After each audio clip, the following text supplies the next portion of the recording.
Hey everybody, welcome back to Smirking Reviews. This is just a really quick new intro to the video you're about to watch because I did not like the way any of the actual video turned out. My green screen failed to work. I think I'm just rusty at putting my videos together. So the rest of this is just going to be audio over pictures of from Rocky. So enjoy the listening to the next video you're about to hear. Hopefully, by the time we do the next one, I'll have remembered how to do my green screen editing. So have a great day and enjoy the video. Bye.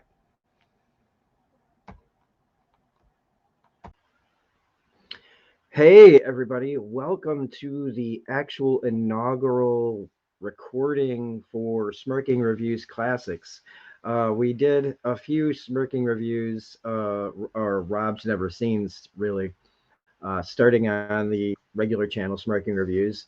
And I had this big stupid idea to start a new channel, a couple of new channels for specific things. One being for comics with Smirking Reviews Comics, which I haven't done anything with.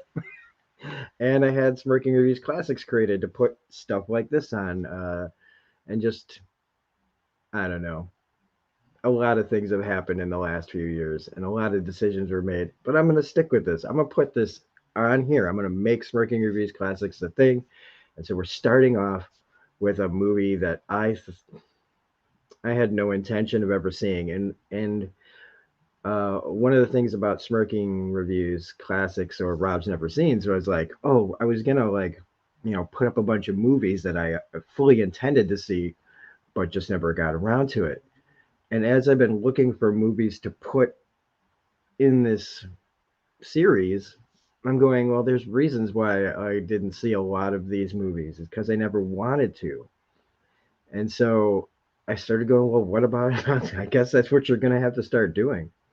So, anyway, if you're new to my channel, my name is Rob. I've been doing this. My first video was for a little blurb for The Force Awakens. And then this has all been a really big journey. And here we are all these years later. And I just like to talk. That's pretty much it. It's called reviews, but like we go on a journey together. We talk about our feelings and what these things that we like and watch and love or hate, how they make us feel. Because in the end, we can talk about blocking and all this other stuff, and we will. But a lot of what I do is talk about how these movies make us feel. And so, mixed in with all of what we're going to be talking about, I talk about things personally because when we sit there and watch a movie, we think about what would we do? What if we were in this situation? How does this, like, if something's happening in a movie that, like mirrors our life a little bit? All those things, these emotions that we have, we carry with us. And I think that gets left out. That gets left out in most reviewers because they want to be all technical. And that's great. But I'm doing something different. I'm trying to tell stories. I'm trying to connect with the audience. I'm trying to connect with people out there. So that's what we do here. And I figured, why not, kind of describe that to you guys. I don't really work with a script. I have some notes that I take. And then the rest of it's just kind of improvised.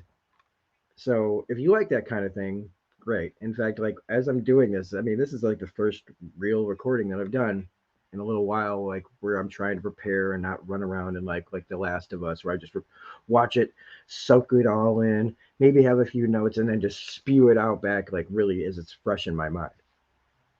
This, it's a little bit more in depth. Like I'm recording this with a green screen around, hoping that after I record this, when I go to my editing software, I'm going to be able to put something behind me in my editing software. And so it might, the video you're looking at might just be a guy sitting behind a really kind of thrown together green screen in the end of this. Because if that's what it ends up, I always consider what I'm saying to be more interesting and hopefully more interesting than what you're seeing. Because I mean, come on, this is, I'm sitting around like the Big Lebowski in a Talkville t-shirt. Although you guys should check out Talkville, the podcast about Smallville, hosted by Mike Rosenbaum and Tom Welling. Anyway, so, and this is how it usually goes, everybody. I go off on a I go off and I start talking. But today, after all of that, for the very first ever actual recorded for Smirky Reviews Classics, I was going to continue where I left off with the Humphrey Bogart movies. I was going to do Key Largo next. But I was like, man, it's been a long time since I started this whole thing. I only did 3 of them. In fact, we actually did 4. We did Look Who's Coming to Dinner, and I recorded it and never put it all together, and it got all messed up. So I figured I'd just start fresh. Let's start with something that from more modern days. I mean, yes, 1976 was 46 years ago. How do I know that? Because I was born a year before this movie started. In fact, I was 11 months and some change when this movie was released. Um, but when this movie takes place was the year I was born.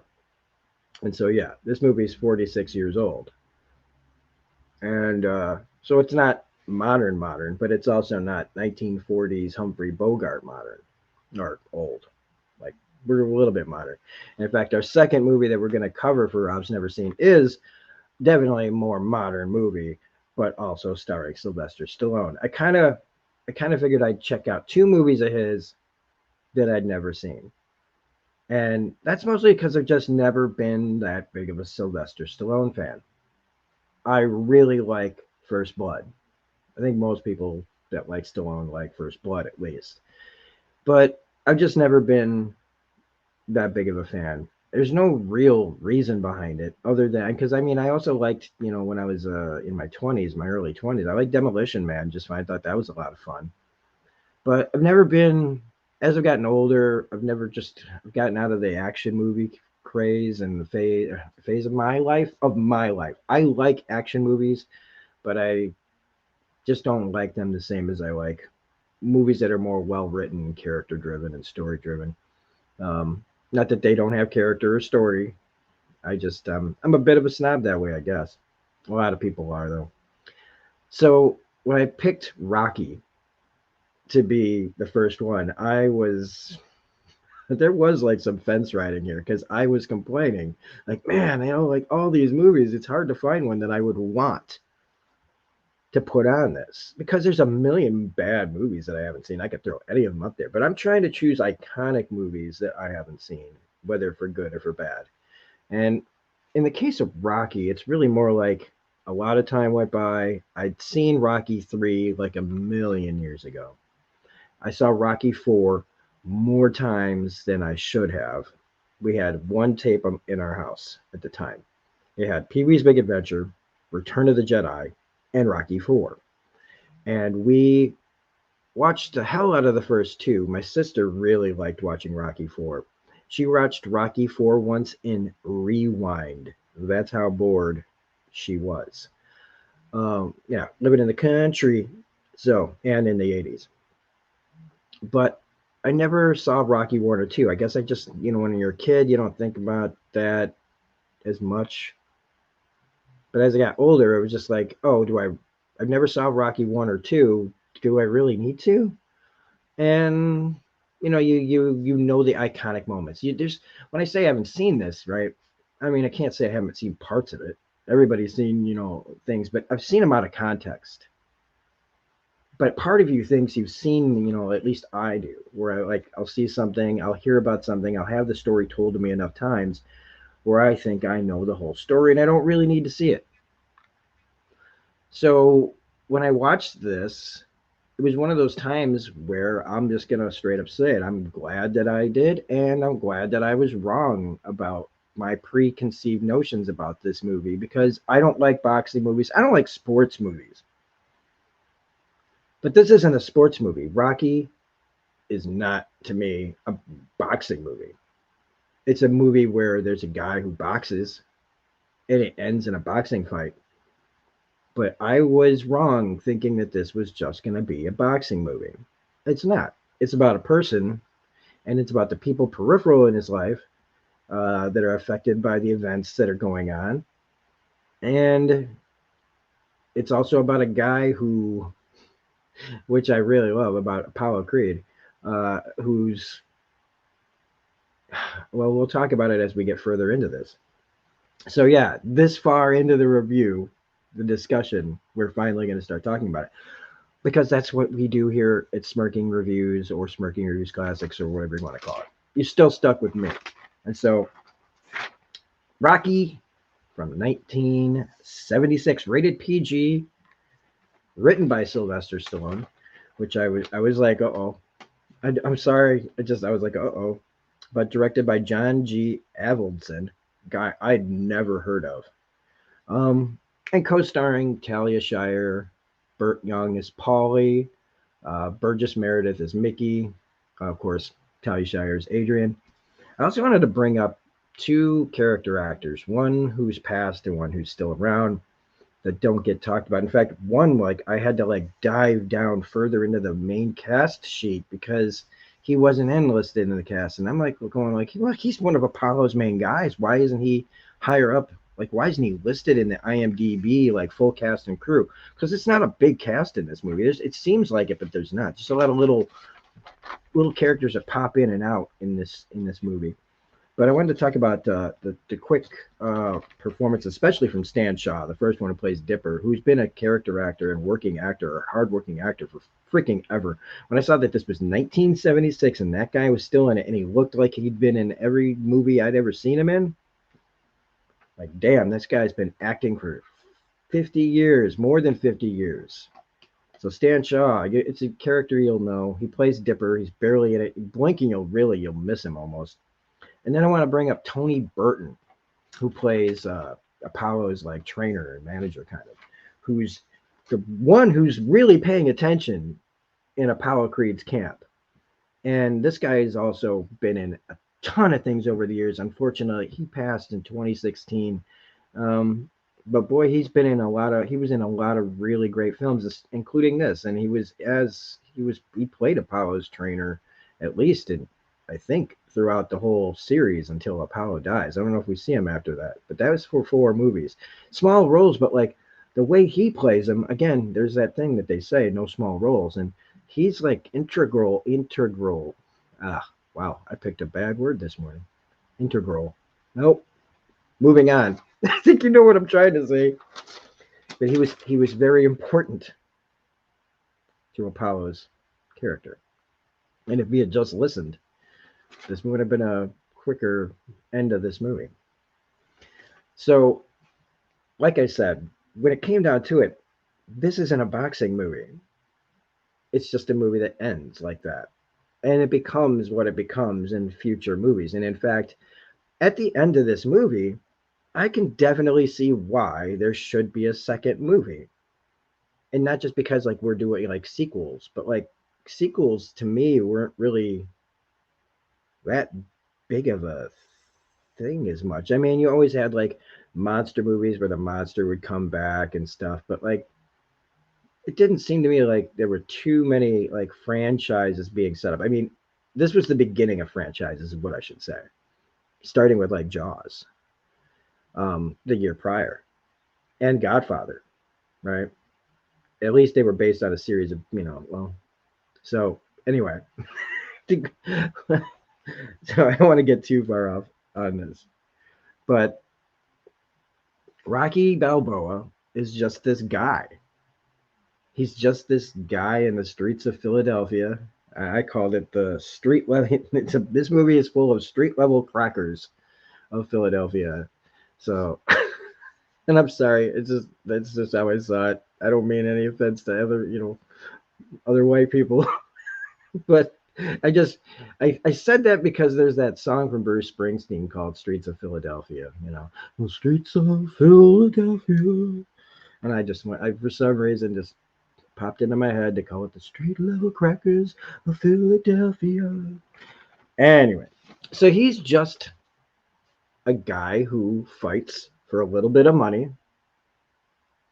He's like 30 years old. Like, okay, holy crap. Like, it's like Harrison Ford. Like, when I'm a kid, I see Harrison Ford as Han Solo, and I don't think, oh, how old is Han Solo? Oh, Indiana Jones. How old is Indiana Jones? When you're a kid and you're watching these movies, you don't realize how old people are. Like your parents They're just there. They're just old, older than you. So like when you find out like how old these people are in real life back then, like how Harrison was in his 30s back then, and now you're like, and Stallone was 30 in 1976, roughly, maybe a little younger here or there. I didn't look up his age, but he's up there now.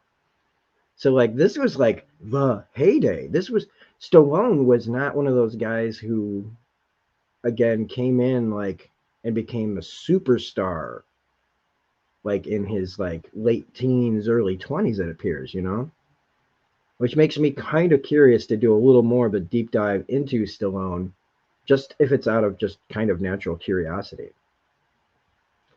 So he's just this guy who does some boxing, but mostly he works his muscle for this loan shark, and he's a nice guy, and he doesn't really want to mess people up, but he and his life is going nowhere, and I think a lot of this movie is kind of about that of people who, real life, what we have to do, what we wanted, our dreams, our hopes.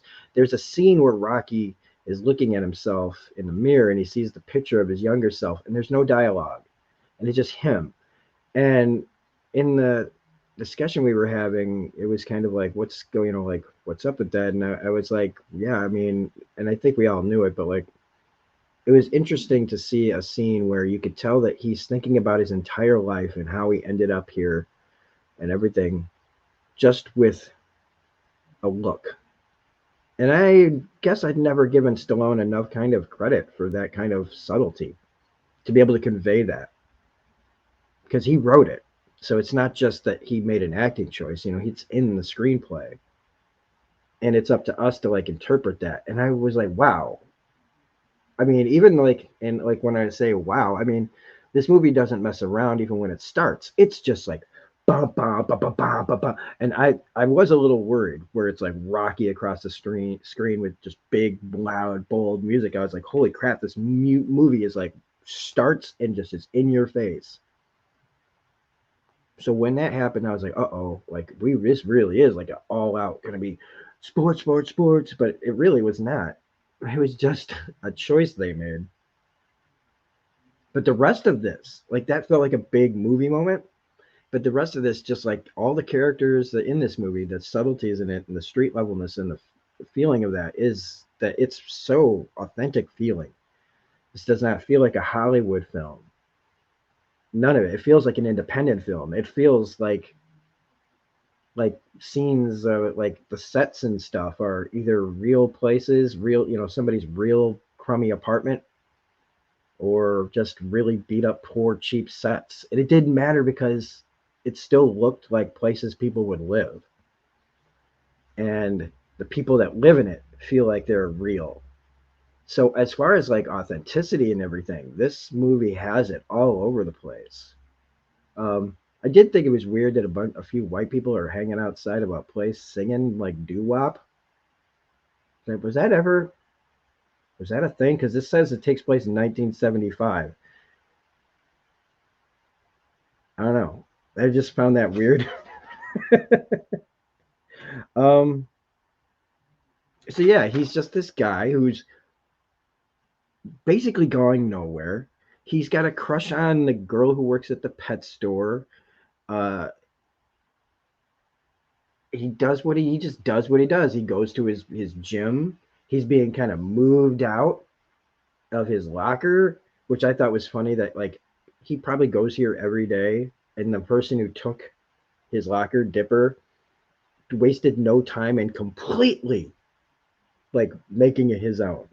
He can just go, okay, all right, like, oh, it's just there's somebody else's stuff in there. He had like a what I would consider a high school kid's locker with pictures and stuff on the inside. It was like weird, but he moved fast on that locker.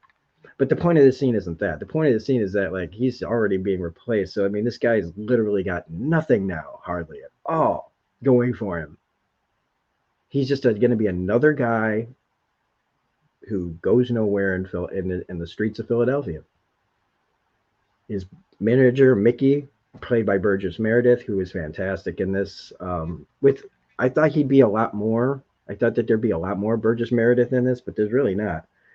Um, but he's really good in the scenes that he has. And he's like, you're a bum. You had like all this, he won't tell him why, but he finally, there's this moment where he's like, yeah, he does tell him. He's like, you had all this and you're out there working for some loan shark. Um, so we've got like, this is Rocky's life. Now we have that contrast over to Apollo Creed. Now Apollo Creed is another amazing character. I immediately was like, oh, we don't get any more background into this guy in this movie. All I knew was that they were friends in 4, right? And he died, and he was a big old showman and singing "Living in America," and he wasn't even like the champ. In fact, for him it was like this big fight, this big promotion. It's gonna get him somewhere, right? Well, I never thought about Apollo's life when I was watching like 3 and 4. Like he's not really a part of 3 that much. I think he trains Rocky, right? Helps train Rocky to fight Mr. T. And 4, he dies. And then 2, I never saw, and 1, I never saw. So I didn't really know about like Apollo Creed's life. And now we've got these new Creed movies, which I haven't seen. And now I'm like starting to wonder if maybe I should, just a little bit. You see, this is what I love is that when you set your mind to something, and for a long time you decide you're not going to do it, and because of whatever reason you have, legitimate or illegitimate, but you open yourself up to trying something new and realize and admit, like, oh, I was wrong about this. So if I was wrong about this, maybe I'm wrong about Creed. So I'm not saying I'm going to run out and watch it right now, and I'm not going to say I'm going to run out and watch it and make a review. I'm saying what I like is that these experiences that we have when we make these choices to watch a movie like Rocky can lead you to being more open to other things. So take that for what you will. But we're talking about the difference between Rocky and Apollo, and right is that Apollo is like already established. He is the champ, and he's bored, and he's not taking like he doesn't know why anybody wants to fight him. Blah blah blah. But what I see in this guy is such a self promoter, and how he's not really listening and caring anymore. It's like all about being more famous and his legacy, and it's an interesting character. I really didn't expect him to be like this. I expected him to be like, since I had these preconceived notions of what this movie was, I just thought these were going to be a couple of guys who talk shit for a little while in this movie, and then they fight, and one wins and one loses. But it's just not that. So you've got this guy who's got nothing, and you get the guy who has everything that seems to be kind of not taking it, like squandering it, feeling a little bit like risk, like taking, I don't know. You could just feel the distance, not just financially, but just the luck that this guy must have had, the break this guy might have had, whatever. So Apollo's motivations, um, where they decide to have this local talent fight Apollo. He thinks it's like it'll be this like great thing where some local boy will have a chance to fight me. I'm gonna whoop his ass, but it's gonna look great. And it's gonna make everybody in Philadelphia think like, hey, I haven't forgotten or whatever. And it's just he's just using, like, when they find Balboa, it's you're just using this guy as a positive step up in his career without any kind of thought into what this will do to the guy, even though in their mind, I think it's like, oh, well, what's the downside? He gets to fight the champ. His name will be out there. He'll get something out of this, right? But it's just such a foregone conclusion in their eyes. And I really love that. That this movie has way more depth and character than I ever considered it would have. And again, glad to be wrong. I'm really glad to be wrong. Also, the fact that Rocky turns the fight down, initially. Like, this character is just not who I thought he'd be. And it's really interesting because he's like, what's the, he kind of sees it for what it is a little bit, but also he's just kind of like, why would I, like, he's thinking about all that, but he's also been beat down. I mean, life is kind of like it does a lot of people, most of us, constantly taking dumps on us.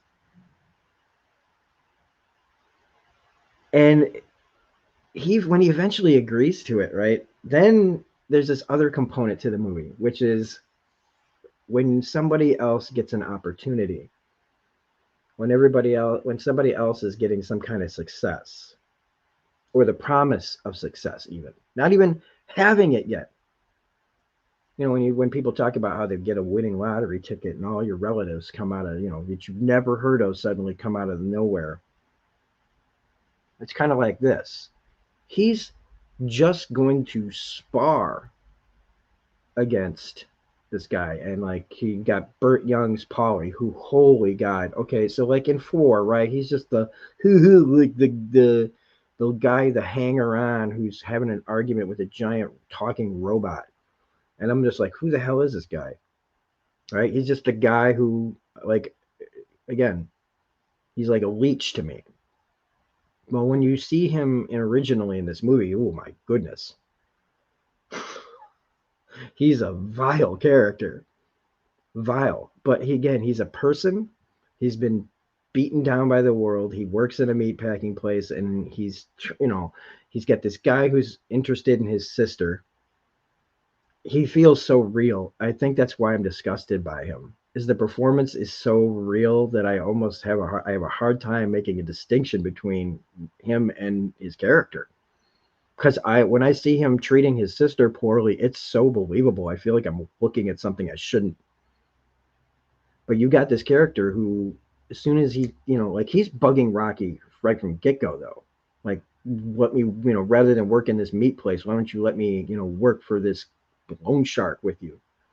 Like, let me get a job, what you're doing. Let me shake guys down. And he might have the violent temper, but I don't think he's built for it, man. Guys would just knock him the fuck out. But when he gets the gig to fight, there he is already like, oh, you need this, you need that, let me be your, like, whatever. And it's just like, part of me was like disgusted by him just in general, and his demeanor and his character and how he talks to his sister and everything. And I know there's reasons behind, this character, but like, I just didn't care. So when he starts going in about all this, it was hard for me to not see that there's also this sad desperation to this. What this guy's willing to do and say, and to improve his station, to try to, attach himself to somebody else's success. Oh, I did this for you and I did that for you, and don't forget this and other. And it's like, it's a really sad thing, because we probably, a lot of us have heard that kind of thing in our life, of somebody who's got their hat in their hand, kind of making it feel like you're obligated to share your success with people. Not that that's not something that we can't do for other people, but it's this assumption. And when you do receive some kind of modicum of success in whatever way it is, people are going to be pissed at you, because it's not them, I should say, that it's happening to. And it takes special kind of people to be able to see past that, because a lot of people think they can, I'm not like that. I'd never do that. Even I can say that when when you're in the situation, when you're tempted, then whether or not you're capable of it, because I think most people, they'll sit there and they'll be quiet, but given the opportunity, people are just the same as Polly. And so I think that's why the character disgusts me so much, is because he's played amazingly. Because again, we know people like Polly. We might even be a Polly, or at least at one time or another have been a Polly. And he does the same thing with Mick, where all of a sudden Mick's showing up. And yeah, Burgess Meredith he has a great story. You know, he can say a good thing and he can tell him all the things that he should have told him a long time ago. But I love Rocky's like stand on this. Now it backs down and that disappointed the fuck out of me. But like when he ripped into this guy and he's yelling at him through the door so loud, and again believable because a lot of these places have like thin walls, apartment buildings, you can hear stuff, and they don't even have to tell us why he can hear. We know why he can still hear, and it's not just because he's talking loud. It's conveyed because we all know. A lot of us have lived in places like that. It's letting us know this without holding our hands, and I appreciate that greatly. So he's reaming this guy out. You never believed in me. You never wanted nothing, but now you come to my door. Now my house is mine. This place stinks, like, and everything. And that desperation in Rocky's voice, this sadness of like, you let me waste so much of my time. But he's really, again, so mad at himself. And so after he has this like loud outburst about all of this, right? He does go out and he's like, yeah. Okay, now we're working together. And I was a little disappointed because I liked him standing up for himself and telling somebody off because Mick's desperate too. Everybody's desperate in this movie. Even Apollo's desperate for a fight. And his people are desperate for him to be the champ, to stay the champ. If he's not going to pay attention to, what's going on with Rocky, somebody is, and his trainer was, you know. Everybody's got some kind of interest in everything that's going on, whether it's injected, if they're injecting themselves into the situation or not, or they're already part of it. Um, and there's this whole thing where I was like, well, he's basically training to get his ass kicked, but he's not taking it like that. Like he never goes into any of his fights like that, so he doesn't do that here. Um, and there's this line that somebody said it. I'm just not going to put it in here.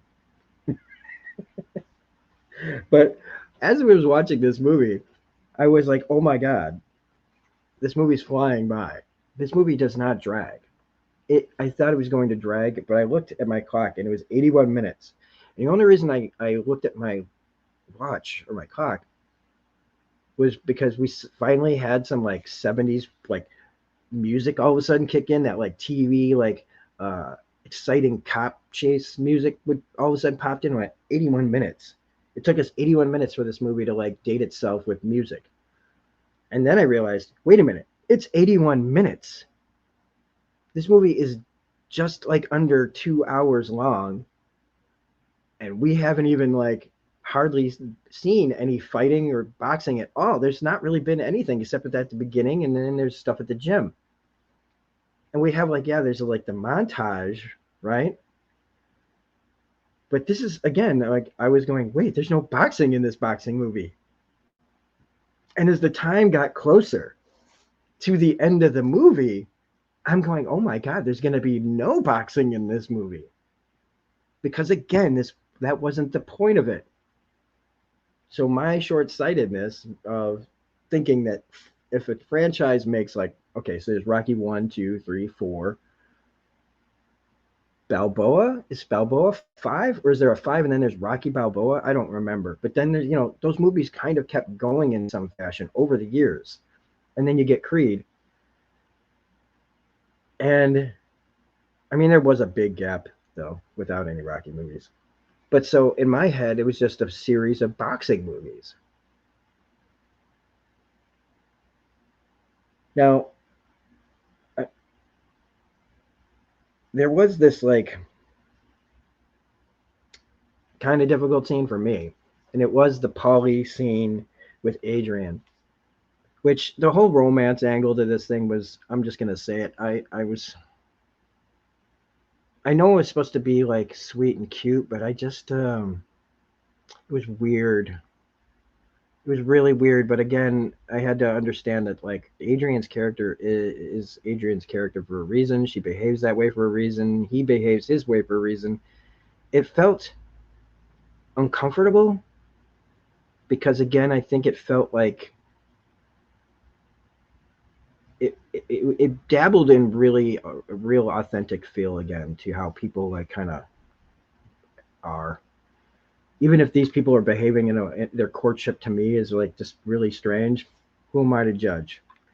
But the scene where he kind of comes at them with the bat and she stands up to him, telling Polly what like what do I owe you, all this, and boy, I suddenly like this movie got real relevant for me because that's how I felt for most of my life was what she was saying right there just then to this person, and boy, whew, it hit me hard. Um, and so then we get to you get to the big old montage of him training, which that part was just that was cheesy. I'm sorry, it's just I couldn't help it. It's just listening to them chanting "Getting Stronger." You're like, but I also can acknowledge that I understand why it was really inspirational and can still be really inspirational. This movie, through all that, because of like you're talking about a guy who's putting himself in great shape for what is essentially his last shot at anything, and he knows he's not going to win. He doesn't feel like he's going to win, but he's doing it anyway. And you've got Apollo, who at the other end of this is not noticing what's going on. His trainer's telling him you need to be paying attention to this guy. He's in the other time making deals, not caring. And even when we finally get to the boxing event, and he just doesn't take it seriously, like it's a big old joke. Like he's carrying on like he's in like some like wrestling match more than anything. Like, I want you, I want you. Like it's all a big show to him. And so when he gets knocked on his ass, like immediately, it was like, ooh. But even then, when the fight gets back up, it's still like now he's like, oh, what? For a second. And it was for such some very little fighting that happens in this movie. It felt good. It felt real. It felt authentic. The eye cut, which clearly you could tell was like a great just like a practical effect that like it was supposed to be kind of big and gross and it was fake looking, but at the same time I was like, well, it's 1976. That looked like it looked what it needed to look like. It conveyed what they needed to convey. These two guys by the end wailing at each other, Apollo like round after round after round going, coming at each other, Apollo finally realizing, oh shit, but getting what he wanted. He wanted a fight.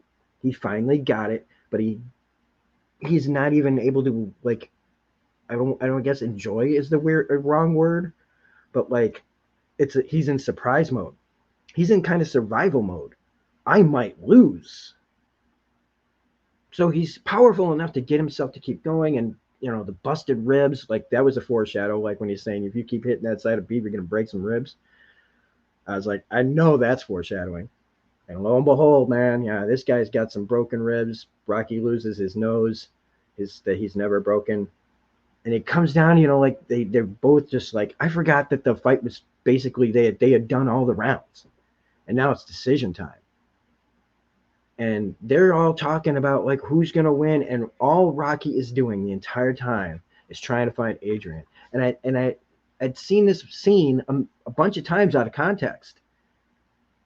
But what I didn't ever see or catch in any of those times was that they're calling the fight against him, behind him. People are trying to talk to him, and he's ignoring every single one of them because none of this matters. He doesn't care about the end result of this fight. He wants the person that helped get him here. He wants the person he's in love with. He wants to see her. So really, it's like Rocky's this like bizarre love story that's like, when I say bizarre, it's just unconventionally told. And whether you like their relationship or not, like I'm just kind of like whatever. It's still done in a really interesting way, and the character choice to show that he's just like literally lost and does not care. That's inspirational. That's genuinely inspirational, and I can't believe that Sylvester Stallone made that and wrote this and everything. And it does give me pause. It makes me go, okay, maybe I should check out some more of these movies that I've written off. Maybe I won't like them. Maybe I will. I'm definitely going to watch Rocky 2 for sure. So again, this is the kind of video, this is the kind of discussion you can expect on Smirking Reviews Classics or on Smirking Reviews period. It's just going to be different kind of content depending on which channel you're on. Smirking Reviews Comics is going to have comics. This is going to have the classics. Smirking Reviews is going to be the big old whatever that we always do over at Smirking Reviews. So I really want to thank anybody who chooses to watch this and made it this far. And if you do like the way that I do things, well, you can help by helping this channel get up to 1,000 subscribers like the other channel. If you can just support the channel that way by hitting like, hitting the subscribe button, all that jazz that we always used to say. I've been trying to watch some of my older content just to kind of find my voice again a little bit. And hopefully, by I get enough of these under me, we'll be back at full form soon. But again, there's a lot going on in my life, and but we still I wanted to get something out there, and hopefully, the more I get going, the more motivated I'll be, and the more content, and we'll be back to full force on Smirking Reviews, making fun stuff for everybody to watch and listen to. So this is Rob saying, have a great day, everybody, and thanks for watching, and I'll see you on the next one. Bye.